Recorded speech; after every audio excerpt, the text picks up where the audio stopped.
नमस्कार दोस्तों, वॉक पे चर्चा में आप सबका स्वागत। भारत की एशियन गेम्स में शानदार जीत के लिए आप सबको बहुत बहुत शुभकामनाएं। पूरी टीम को शुभकामनाएं, प्लेयर्स को, ऑफिशियल्स को,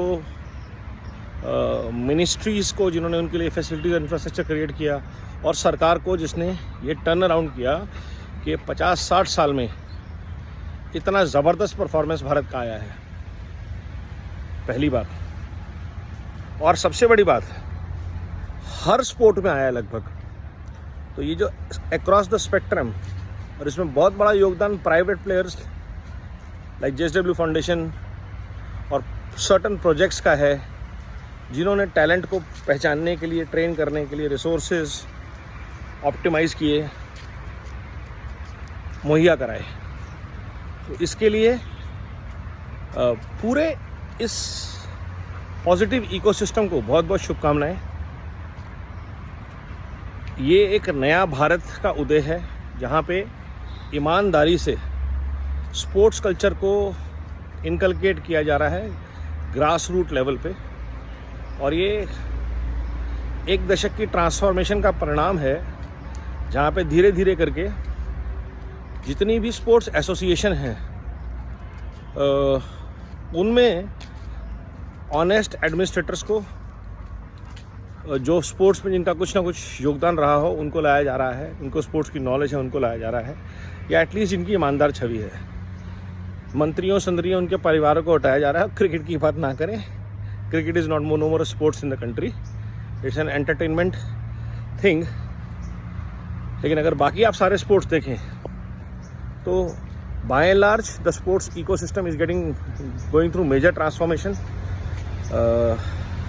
The trainers, the global opportunities to practice hard, the tools, the kits, everything is getting improvised and more importantly being honestly delivered. Now what the government needs to ensure is all these 107 medalists, gold medalists, bronze medalists, all should be taken care of very very well, because that is one motivation which is essentially through job security, के sports में आने का और perform करने का लोगों के पास एक मोटिवेशन होता है कि हमारा करियर सेफ हो गया। हमने जो अपनी जवानी के 10, 15, 20 साल स्पोर्ट्स को दिए, उसका डिविडेंड, उसका बेनिफिट हमें बुढ़ापे में मिलेगा। अगर सरकार ये कर पाती है, और अलग अलग लेवल पे कर पाती है, सिर्फ ओलंपिक जीतने, एशियन जीतने वालों को नहीं, नेशनल गेम में जीतने वालों का एक लेवल हो, वो अच्छा परफॉर्म करें तो उनको प्रमोट कीजिए, पुलिस सर्विसेज में लीजिए, आर्म फोर्सेस में लीजिए, ट्रेन करिए वहाँ पे, क्योंकि वहाँ पे रिसोर्सेज हैं। और ये होता है, ऐसा नहीं है कि मैं कुछ नया आइडिया दे रहा हूँ, but that need to be put in a more systematic way and driven more honestly with more commitment.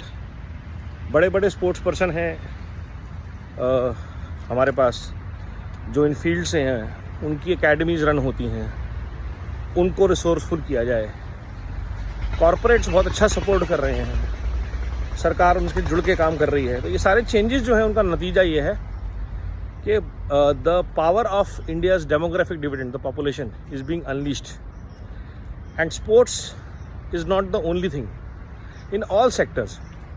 तो ये जो कोलैबोरेटिव अप्रोच है, जिसे कोऑपरेटिव फेडरलिज्म भी बोला जाता है, इस माइंडसेट शिफ्ट के लिए कैप्टन अगेन मोदी जी को बहुत बहुत मुबारकबाद, धन्यवाद। और दो लोगों का जो मैं हमेशा से विशेष मेंशन करता हूँ, राज्यवर्धन राठौर जी और किरण रिजिजू जी। और ये इमेजरी और परसेप्शन का गेम होता है कि जब राठौर साहब स्पोर्ट्स टीम के पीछे ट्रे में उनके लिए रिफ्रेशमेंट लेके खड़े हुए हैं, तो बहुत अच्छा मैसेज किया था।